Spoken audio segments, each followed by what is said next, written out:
Et Ah, tu du vois, ça coup, enregistre directement. c'est enregistré directement? Non, tu crois? Je sais Il y a pas, marqué Recording in progress. j'ai pas vu ça. Alors Si si c'est tu fais écrit plus, enregistrement dans le cloud, il y a le nuage et le rouge. ok, ouais, c'est cool, ça marche. Donc là, on a des participants Ouais. qui arrivent. Donc, tu vois, ça se remplit. On a 31. Bonsoir à tous. Bonsoir à tous.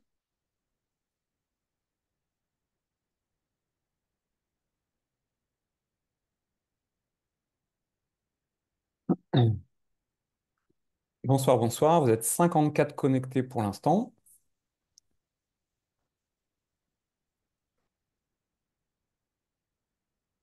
Comme d'habitude, on attend un petit peu que tout le monde soit connecté. On laisse monter un petit peu le chiffre.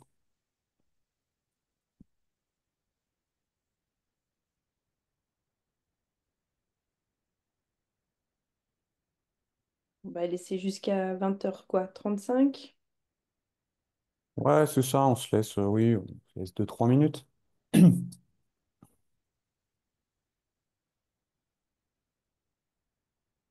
un moment, ça se stabilise, donc ça veut dire que tout le monde est à peu près là, puis il y a un petit pic pour les retardataires.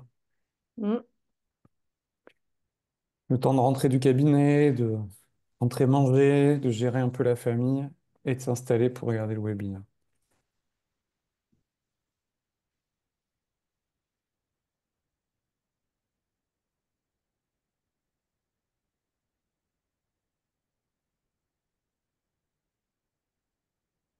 Allez, encore 1 ou 2 minutes. Ça rentre encore. Oui.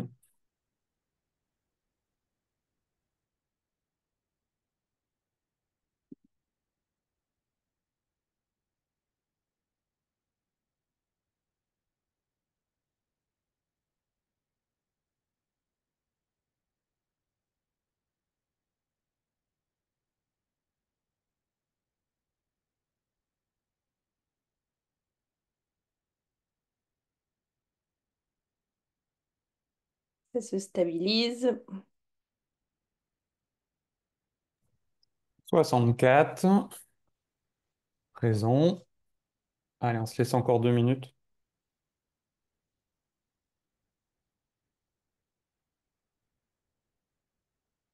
Bon, tu vas pouvoir commencer, Émilie, nous redonner un peu le titre de la soirée, te présenter, parce que les gens qui ne te connaissent pas. Donc moi, je suis... Bonsoir à toutes et à tous. Je suis conseillère fédérale des régions pour la FFMKR depuis peu, kiné libérale depuis mon diplôme.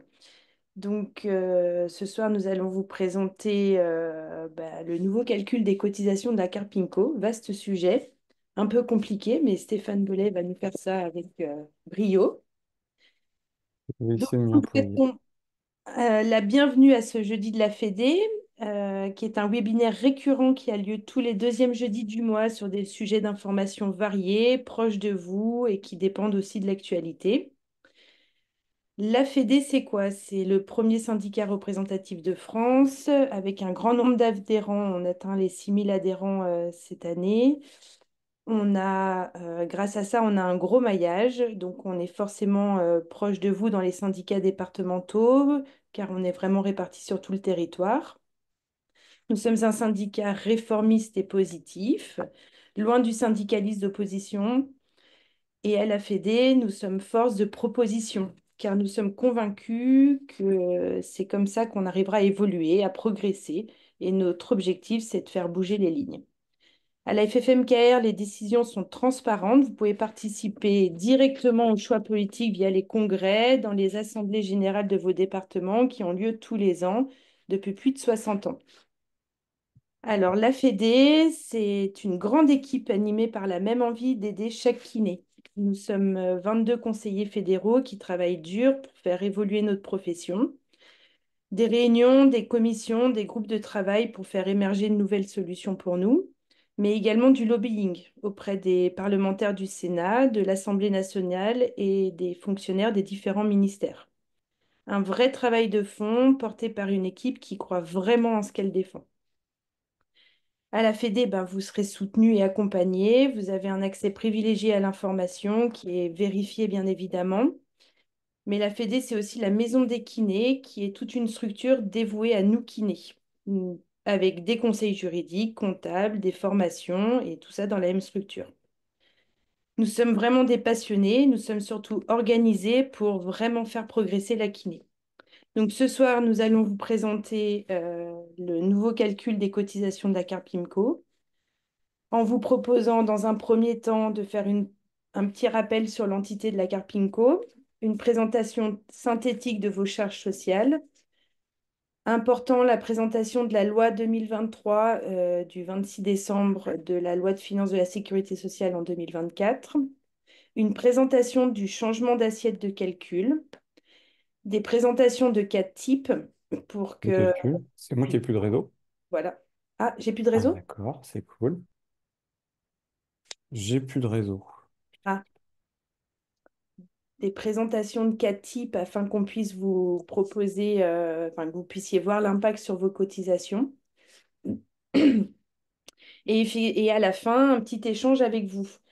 Pour les échanges, on va vous demander de participer pour toute question dans l'onglet QR et Question-réponse, ouais. questions-réponses. Pour tout ce qui est chat, on ne répondra pas sur le chat, mais vous pouvez évidemment discuter entre vous. Échanger entre vous, bien sûr. Mais nous, on s'occupe pas du chat, en fait. On Et prend donc, vos questions que sur l'onglet QR. et donc voilà, je laisse la place à Stéphane Belay, notre expert Carpinco pour ce soir. Et moi, je Mm. reprendrai la parole après. Merci, Émilie. Bonsoir, donc, je me représente brièvement. Donc, je suis Stéphane Belay, je suis kiné libéral depuis 26 ans. Je travaille avec mon épouse en SCM. Je suis le premier vice-président de la FFM Care et je suis le président de la Carpinco depuis juillet 2022. Et depuis 15 jours, je suis le vice-président de la Sénat VPL. On reparlera un petit peu de la Sénat VPL tout à l'heure. Et je viens vous parler aujourd'hui de cette réforme qu'on a appelée réforme CSG et vous expliquer un petit peu ce qu'il en est. Rebrosser un petit peu très rapidement ce que vous connaissez de la Carpinco. La Carpinco, c'est le régime de base, donc la partie Sénat VPL. En fait, la Carpinco appelle vos cotisations du régime de base pour le compte de la Sénat VPL. Le régime complémentaire, qui est géré cette fois par la Carpinco, et qui sera l'objet de notre discussion de ce soir, donc la partie orange, uniquement la partie orange, la partie avantage social vieillesse ASV que vous connaissez, et puis l'invalidité d'essai que vous connaissez. Donc voilà. La Carpinco gère ces trois entités, enfin ces quatre entités. Vous connaissez bien la Carpinco à travers vos appels de cotisation, et donc je vous les ai remis ici. J'en ai pris un au pif avec un revenu qui est indiqué. Donc là, vous voyez la partie de régime de base en partie haute, la partie régime complémentaire, la partie ASV et la partie invalidité d'essai. Donc en fait, vous avez bien une fraction des quatre éléments de la Carpinco qui sont appelés différemment. Et donc, je vous informe qu'il y a un petit guide qui est disponible sur le site de la Carpinco qui vous permet de comprendre un petit peu l'appel de cotisation. Et vous avez à chaque fois, vous voyez, le document que je vous ai montré tout à l'heure, avec un petit 1 en bleu qui vous rappelle à quoi ça sert avec les taux. Et vous avez deux pages comme ça pour tout comprendre sur votre appel de cotisation. Donc ça, c'était juste pour information. Vous irez le chercher, vous le retrouverez. Maintenant, passons aux choses un petit peu plus importantes, c'est de rappeler un petit peu ce que sont nos cotisations sociales actuelles. Donc, quand on parle de charges globales, ce sont toutes ces charges.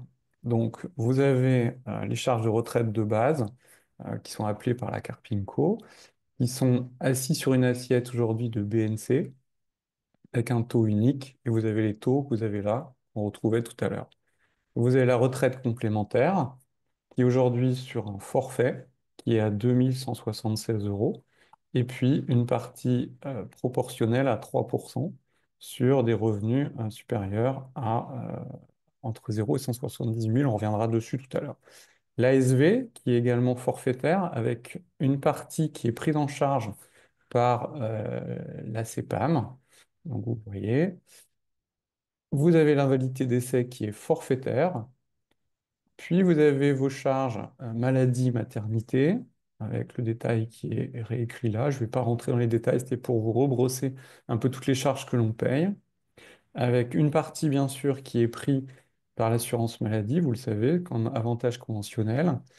Vous avez maintenant, depuis juillet 21, un nouveau prélèvement pour les IJPL, les IJ pour les professions libérales qu'on n'avait pas avant, ce qui fait que quand on est malade, entre 0 et 3 mois, on est pris en charge par la CEPAM et on perçoit des indemnités journalières sur une base proportionnelle, chose qui n'existait pas avant juillet 21. Puis ensuite, c'est la Carpinco qui prend le relais au 91e jour. Vous avez vos allocations familiales qui sont également prélevés, votre CSG-RDS, qui est ici à 9,7, la CURPS, donc la cotisation pour les URPS, et puis la cotisation pour le fonds professionnel de formation, qui fait partie des charges. Donc tout ça, ce sont les charges sociales que paient les professions libérales et les kinés principalement. Donc ça vous permet de rebrosser. Quand je parle de charges sociales obligatoires, ce sont celles-ci. Alors, un petit peu de lexique comptable, une définition de base des applications de prélèvement. Donc, le premier élément, c'est le revenu comptable. Donc, le revenu comptable, c'est le chiffre d'affaires. Donc, en fait, c'est ce que vous donnent les patients. C'est les règlements faits par les patients et les CPAM, moins vos charges d'activité, donc ce sont les charges réelles du cabinet, le loyer, le chauffage, les emprunts pour la table, le logiciel métier, tout ce qui tourne autour du cabinet. Or, les charges sociales, là, on exclut les charges sociales. Les charges sociales que j'ai évoquées tout à l'heure ne sont pas dedans et ne sont pas déduites. Ce qui est appelé revenu comptable est aussi le super brut. Vous allez voir, il va falloir s'habituer à ce nouveau mot, le super brut. Vous allez comprendre pourquoi. Je reviens sur quelque chose que vous connaissez un peu mieux, c'est le BNC. Donc, le BNC, en fait, c'est le revenu comptable, donc la chose au-dessus, le super brut, moins les charges sociales déductibles du revenu comptable, c'est celle qu'on a vue tout à l'heure dans les charges sociales globales.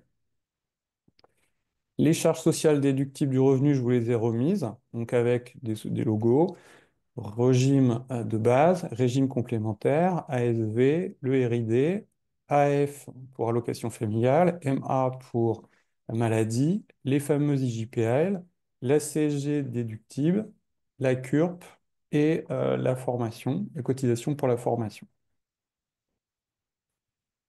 Ensuite, l'assiette de CSG, pour calculer votre CSG, c'est votre BNC plus vos cotisations personnelles. Et donc l'assiette de CSG, c'est donc le BNC plus, je vous ai remis, les cotisations personnelles sont toutes celles-ci. Et l'assiette hein, de calcul CPAM des revenus conventionnés, ce sont vos revenus conventionnés hors les dépassements d'honoraires. Ce qui fait que normalement, quand vous cotisez pour la maladie, vous avez vos dépassements d'honoraires qui ne sont pas soumis au même taux d'imposition que les revenus conventionnés. Et puis, je vous ai remis pour info le PASS, le plafond d'assurance de sécurité sociale, annuel de la sécurité sociale, qui au 1er janvier était à 46 368 contre 43 992 en 2023.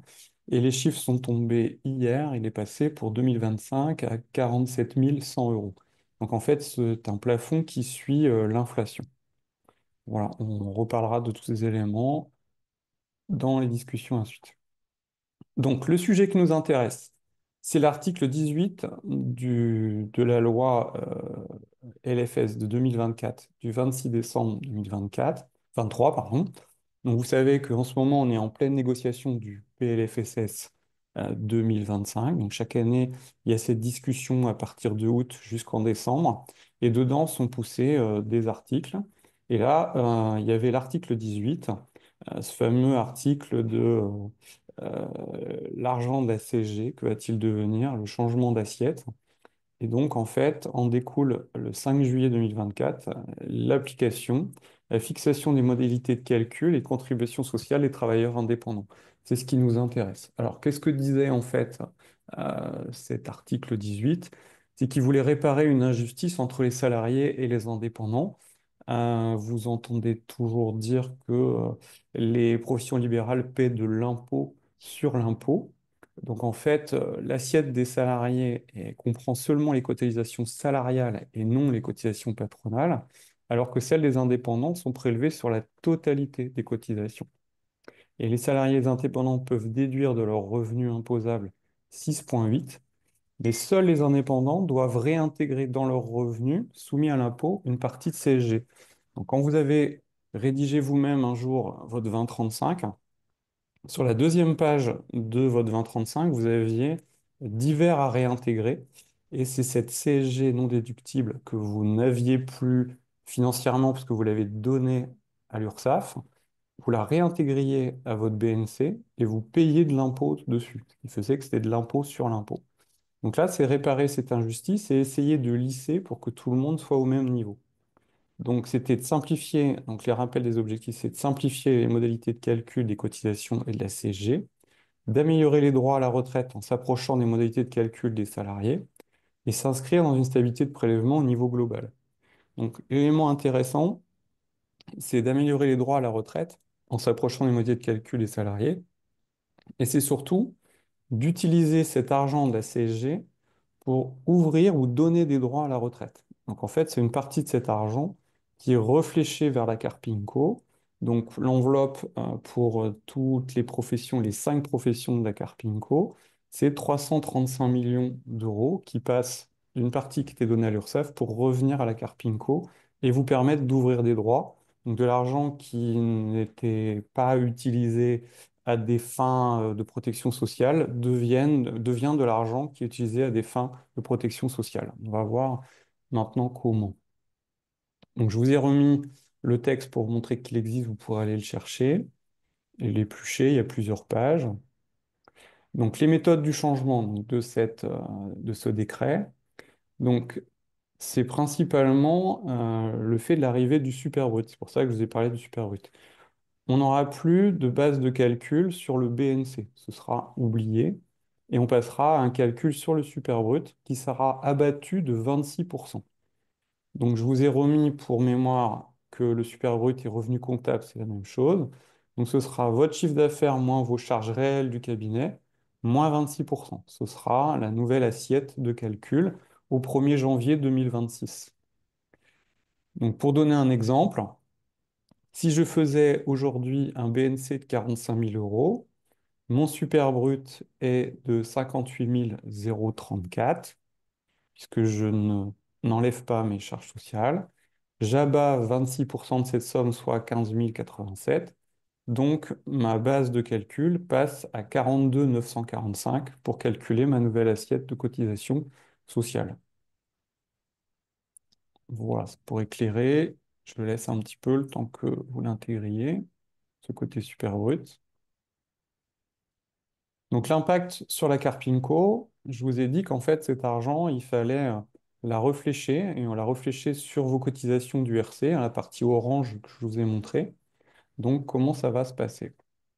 Donc actuellement, c'est calculé sur le BNC. Vous avez compris qu'on passera au super brut. La cotisation actuellement sur le régime complémentaire de la Carpinco est forfaitaire de 2176 euros. Et dès l'instant où vous êtes dans une tranche de revenus entre 25 246 et 203 446, vous payez une tranche 2 proportionnelle de 3%. La cotisation forfaitaire 2025 pour information passera de 2176 à 2256 euros. Donc ça, c'est lié principalement à un réajustement des pensions de retraite. On a un système comme ça. Donc en fait, le conseil d'administration a décidé de revaloriser à hauteur de l'inflation et un petit peu plus que l'inflation cette année les pensions de nos retraités. Et donc ce sont les actifs qui financent. Donc ces retraités n'avaient pas eu l'inflation sur 2022 et 2023. On avait donné un peu moins pour équilibrer entre le pouvoir d'achat des actifs et ceux des retraités. Et là, on a décidé de donner l'inflation.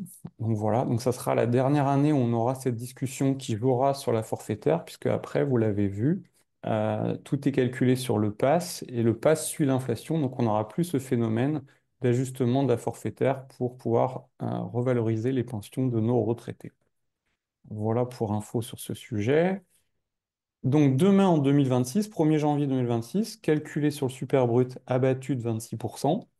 Et donc, ce sera la fin de cette forfaitaire et on passera à une proportionnelle unique, une seule tranche, qui sera de 8,7.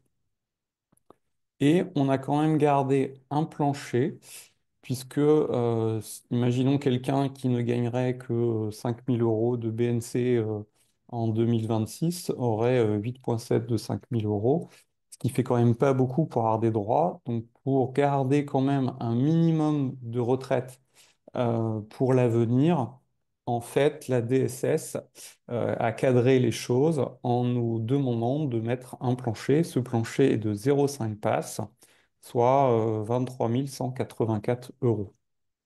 Donc pour information, 8,7 de 23 184 euros, ça fait 2017 euros de cotisation. Alors là, nous avons repris plusieurs exemples. Donc vous allez avoir 4 cas d'exemples pour que chacun puisse se projeter un petit peu et voir un petit peu les différences et les impacts. Donc on a pris un cas d'exemple de 24 000 euros de BNC. Donc souvent ce sont les gens qui sont en exercice mixte, ce sont nos retraités encore actifs et ce sont aussi des gens qui débutent dans les professions. Donc voilà un petit peu ce que ça donne. Donc si vous aviez gagné 24 000 euros basé sur un BNC, votre super brut passe à 32 157, abattu de 26%. Ça vous revient à avoir une assiette de calcul à 23 796. Si on était sur une cotisation classique 2024 au RC, vous aviez à payer la forfaitaire à 2 176 euros. Et si on ramène en pourcentage par rapport au revenu, ça veut dire qu'en fait, votre cotisation est de 9,1. En 2026, vous êtes sur une proportionnelle à 8,7. Donc ça vous fait une cotisation de 2070 euros. Vous avez donc une baisse de la cotisation de 106 euros. Et les fameuses charges générales dont je parlais, puisqu'il y a un impact avec l'assiette sur toutes les charges, baissent de 2,5% de façon générale. Par contre, le revers de la médaille, c'est que comme la cotisation baisse, votre taux de remplacement, en gros, c'est votre pension de retraite de demain, baisse également, c'est-à-dire que vous cotisez moins, donc vous aurez moins de droits ouverts de pension au bout du compte. Voilà pour cette info sur ce sujet. Donc, pour 35 000 euros, le super brut est de 45 782. Abattu de 26%, on est sur une base de 33 878, qui ferait qu'aujourd'hui, vous auriez une cotisation de 2176 euros plus 3%, et vous auriez une cotisation globale de 2469 euros, ce qui représente 7,1 de taux de cotisation.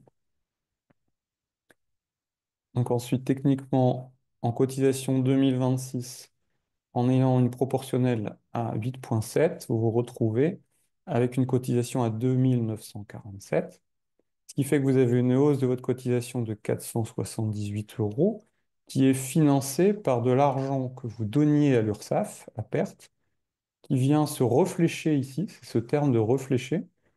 Du coup, dans vos charges globales, pour vous, vous continuez à payer toujours à peu près la même chose, moins, on le voit en dessous, 1,1%. Mais cet argent-là vient intégrer une hausse de cotisation qui vous donne des droits supplémentaires et dans ce cas-là, stabilise votre taux de remplacement. Il reste à peu près le même dans cette situation-là. Maintenant, sur un BNC à 45 000, pour information, à la Carpinco, le revenu moyen de tous les affiliés est de 48 000. Donc sur 45 000, on est sur un super brut à 58 034. Abattu de 26%, on retient 42 945 comme assiette de calcul. Vous avez une cotisation qui serait en 2024 de 2176, plus une deuxième tranche à 3% qui fait 2769. Et vous seriez sur un taux à 6,2 de cotisation par rapport aux revenus. Là, on passe à 8,7. Votre cotisation passe à 3736. Elle grimpe de 967 euros, toujours payé par l'argent qui est réfléchi de la CSG. Et vos charges générales baissent de 0,4. Et là, sur cette tranche-là, il y a un phénomène de hausse du taux de remplacement. Vos pensions de retraite vont être meilleures. On passe ensuite à un revenu plus élevé, 66 000 euros de BNC. Donc avec un super brut à 83 824. L'assiette retenue quand elle est abattue de 26% est de 62 030. Si vous aviez payé vos cotisations sur ce chiffre BNC en 2024, vous auriez payé 2176 plus 3%, soit 3 399 euros, ce qui fait que vous retrouviez à payer 5,1% de vos revenus en cotisation. Là, vous passez à 8,7 en janvier 26, vous payez 5 398. Vous avez donc une hausse de cotisation de 1998, toujours financée par l'argent réfléchi de la CSG. Et là, c'était le grand débat et le sujet des petits revenus et des gros revenus. Là, par le phénomène d'algorithmie, en fait, vous avez une hausse de vos charges générales de 0,6. Donc, il y a une petite hausse des charges générales. Par contre, vous avez une hausse du taux de remplacement. Donc ce sujet, peut-être vous avez suivi dans la presse, autour de cet article 18, de ceux qui en voulaient et de ceux qui n'en voulaient pas. En fait, plus on gagne de l'argent, plus on se retrouve à avoir quand même une hausse des charges générales. Et en fait, il n'y a pas de baisse sur tous les revenus. À la Carpinco, sur les revenus et la population qu'on avait, à peu près 99,9% des affiliés sont gagnants, on l'a vu sur les différents schémas. Par contre, chez d'autres professions, gagnant jusqu'à 25 000 euros par mois, là, ils sont un petit peu moins gagnants et vont avoir une hausse de leur charge sociale. Et en fait, c'est ceux qui ne souhaitaient pas cette réforme. Donc, il y a eu un combat entre les gros salaires et les petits salaires, et l'État a tranché et a décidé d'appliquer cet article 18 et de rendre cette réforme possible. Voilà. Donc, pour conclure, en fait, c'est de bien comprendre que c'est un réfléchage de l'argent de la CSG qui va vers la Carpinco qui permet d'améliorer les droits à la retraite. Voilà, j'ai fini la présentation et je suis prêt à prendre les questions et à revenir avec les diapositives pour essayer de réexpliquer les différentes questions. Je vais remettre, parce que moi je ne les vois pas, les questions. Donc je te laisse me donner les différentes Nous questions. avons une première question de Nathalie qui nous demande si les cotisations que nous avons provisionnelles pour 2025 que nous avons reçues, est-ce qu'elles tiennent compte de ce nouveau calcul? Alors, les cotisations sont appelées en provisionnel pour 2025. Elles ne tiennent pas compte de ce calcul, puisque ça, c'est applicable en 26. Donc, au 1er janvier 26. Donc là, ce que vous avez reçu, c'est pour payer vos cotisations sur 25, et c'est toujours la même chose qu'en 24. 24, 25, ça ne change pas. C'est toujours d'abord la forfaitaire, puis la proportionnelle. Et ensuite, en 26, il y aura un grand changement. On vous en reparlera. Aujourd'hui, c'est une première information pour vous donner un peu la température, mais après, la Carpinco fera tout un travail d'information. Vous recevrez des courriers. Sur le site, il y aura des informations. Et les syndicats également feront des communications pour tout vous expliquer. Parce qu'il y aura des changements un petit peu sur tous les éléments, puisque vous l'avez compris, l'assiette de cotisation change. On ne parle plus en BNC et on parle en superbrut abatif de 26%. Et au moment où je vous parle, on n'a pas encore de retour de l'État sur la date à laquelle la COS, donc la COS, c'est la partie qui qui appelle vos cotisations URSSAF va basculer dans un système de BNC vers un système du super brut abattu de 26%. D'accord. Nous avons une deuxième question. Est-ce que tu peux réexpliquer le 0,5% du pass avec la cotisation proportionnelle à 8,7%? Ouais. Est-ce qu'il Alors, est je un vais vite confus? Ça se jusque-là. passe. OK. Euh, Aujourd'hui, quand vous cotisez en forfait, quel que soit votre revenu, vous cotisez au forfait. C'est-à-dire que vous ayez gagné 24 000 euros ou vous ayez gagné 160 000 euros, tout le monde paie 2 176 euros et en 2025, 2 256 euros, c'est ce qui est à l'écran sur la partie actuelle.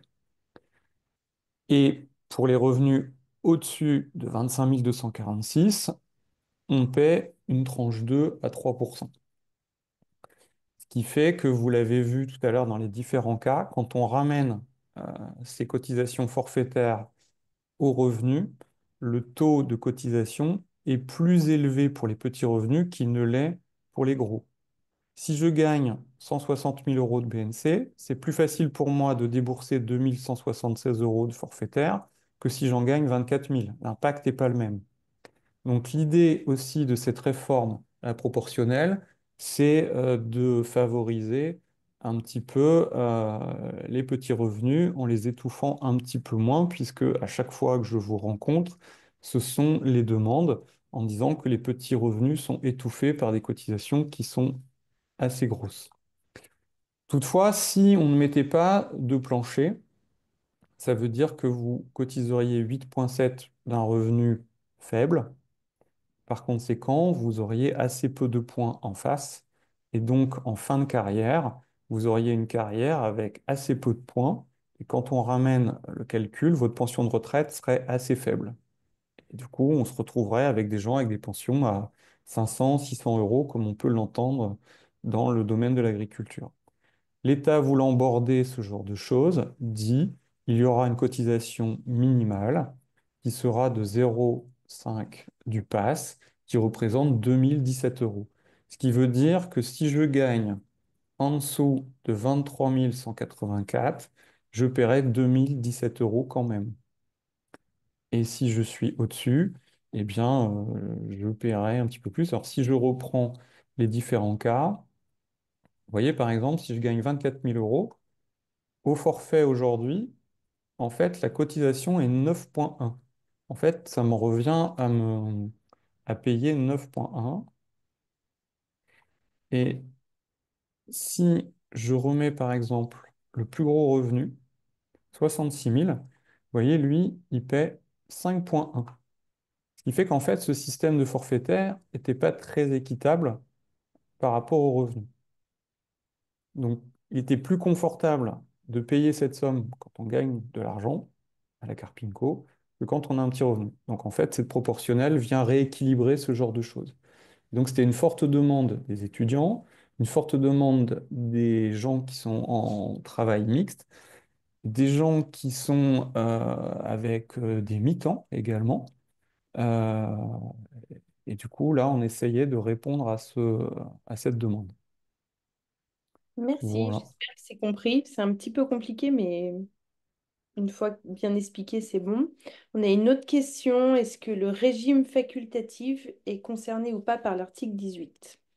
Le régime facultatif est fermé. En fait, aujourd'hui, il reste un nombre d'affiliés à hauteur de 15 000 euros, de 15 000 euros, de 15 000 affiliés qui ont pu bénéficier du régime facultatif et qui sont toujours en vie et qui profitent de leur pension ou profiteront de leur pension. Mais ce régime facultatif où on pouvait cotiser à des classes supérieures n'existe plus. Ok. Voilà. Est-il prévu des augmentations de cotisations en dehors de ce nouveau calcul? Prévu des augmentations de cotisations en dehors de ce nouveau calcul. Alors, je vous ai dit en début que je viendrais parler, hop, je reviens ce soir, que de la partie du régime complémentaire. Je ne vous parle pas du régime de base, je ne vous parle pas de la l'ASV, je ne vous parle pas du RID. Mais si la question, je la sens à travers Elle concerne le RID. En fait, cette année, il y a un gel des cotisations. On vous l'a expliqué dans un bulletin. On a souhaité geler les cotisations, donc elles resteront identiques en 2025 à celles qu'elles étaient en 2024. Ok. Est-ce que le refléchage de cotisations entre l'URSSAF et la Carpinco sera transparent pour les affiliés? Alors, transparent dans le sens où vous verrez l'argent passer d'une poche à l'autre, non. En fait, ce qu'il faudrait faire à la maison, c'est reprendre ce tableau, mettre en face chaque somme d'argent que vous allez payer, et puis voir comment ça passe de l'un à l'autre. Mais en fait, techniquement, si vous n'avez pas ce tableau-là, que vous vous amusez pas à retranscrire chacune des charges que vous payez, vous le verrez pas en fait. C'est quelque chose qui sera opaque pour la fille. Ok. Encore une. En invalidité, est-ce qu'on paye aussi la cotisation de base? En invalidité, est-ce qu'on paie aussi la cotisation de base?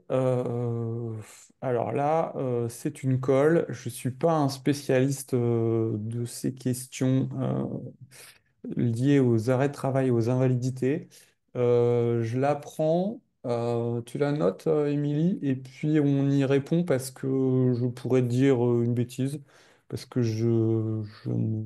déjà, c'est la CNAVPL qui gère cette partie-là. Euh, et je sais qu'il y a des exonérations.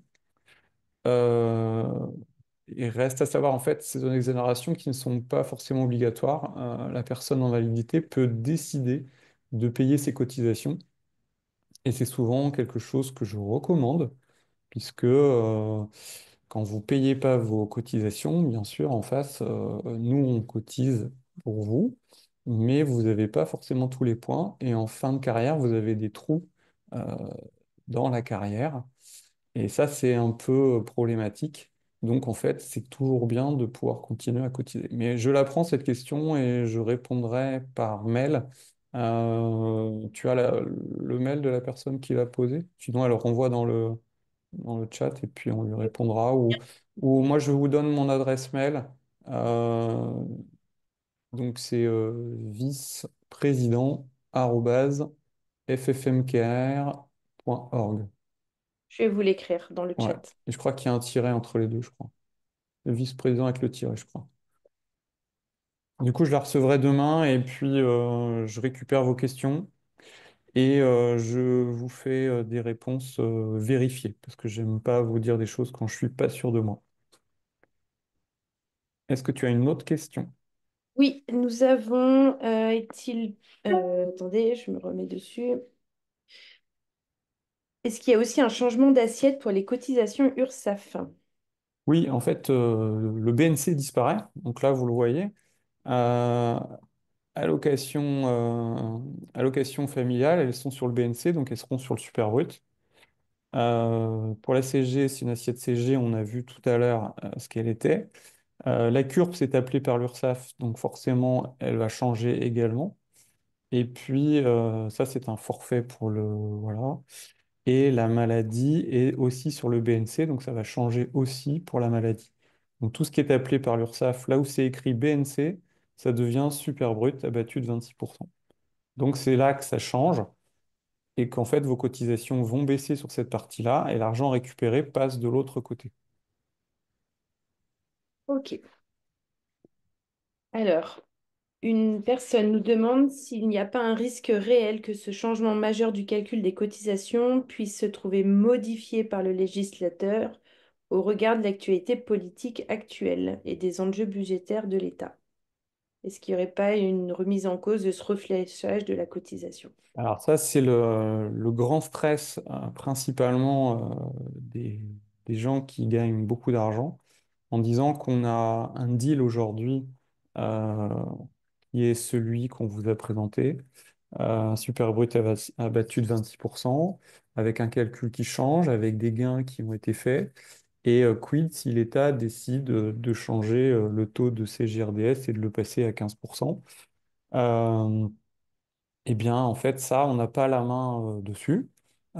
Si l'État décide de changer son taux de cotisation, eh bien, il le change, mais c'est pas l'état d'esprit qui règne aujourd'hui. Euh, donc, pour l'instant, ça, on n'a pas vraiment de sécurité. Au sein de la CNAVPL, on a pris ce sujet et on va interroger l'État et demander des garanties sur ce sujet.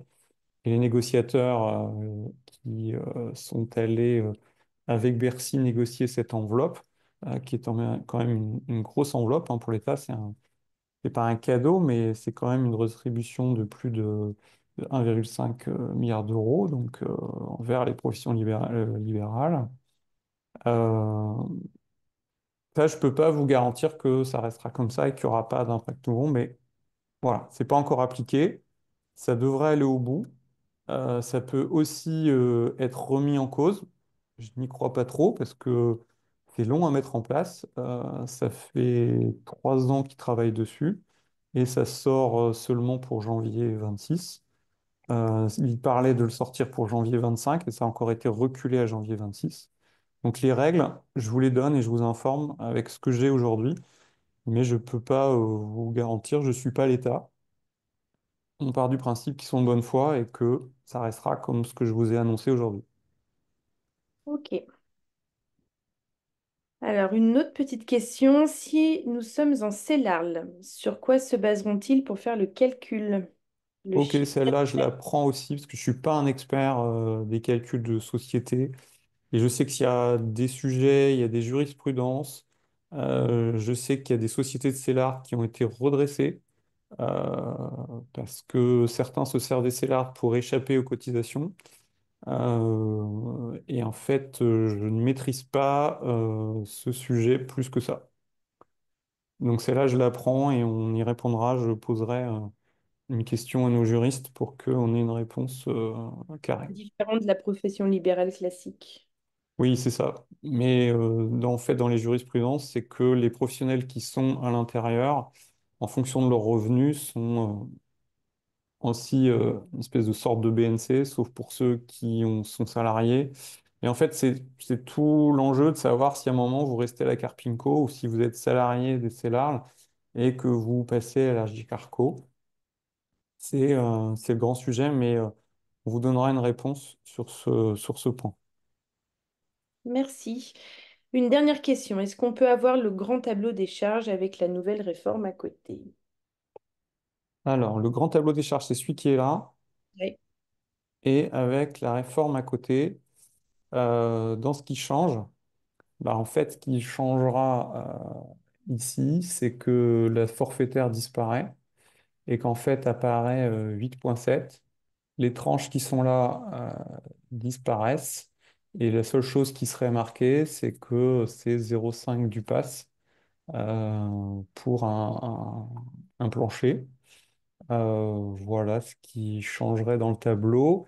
Et puis ensuite, partout où c'est BNC, on verrait arriver super brut abattu de 26%. Donc là, vous auriez un chiffre. Euh, et ensuite, les taux de cotisation restent les mêmes. Bon, après, on est dans les prémices, hein, on est un peu la fédération, un peu les ouvreurs de la communication. Je pense que demain, vos comptables s'empareront du sujet. L'URSSAF communiquera également. Les impôts, je pense aussi. Et vous aurez ces informations. Et dès que, au sein de la fédération, on aura moyen de vous donner des éléments et des tableaux simples à lire et compréhensibles, on le fera sans problème. Ok, merci Mais pour Stéphane. l'instant, il n'existe pas ce tableau. Il faudrait que on le crée, mais il n'est pas si simple à faire que ça.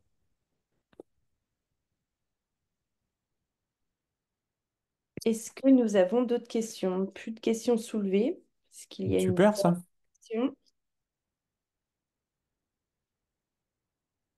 Je vous ai mis l'adresse de Stéphane Belay dans le chat, donc vice-président@ffmkr.org. Je sais pas, nous n'avons pas de nouvelles questions. Pas de nouvelles questions. Moi, je n'ai pas accès aux questions, je les vois pas. Ça doit être volontaire. Je sais pas. Ok, bah écoutez, si c'est super clair, voilà, on a brossé tout ça en un peu plus de 50 minutes. On vous souhaite à tous une bonne soirée. On vous Ah, remercie d'avoir pris l'info. Ah, il y a une question? dernière peut-être. Oui. Ah, je ne vois pas l'adresse. Je l'ai écrit sur le chat. Ouais. Donc vice-président@ffmkr.org. Je la remets là.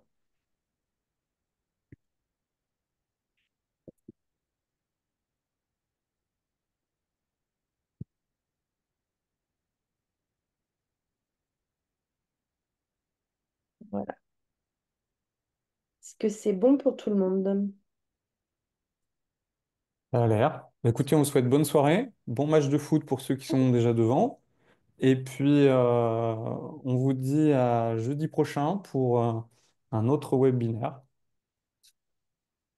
Bonsoir, Beaucoup, bonne soirée. Merci. merci, au revoir.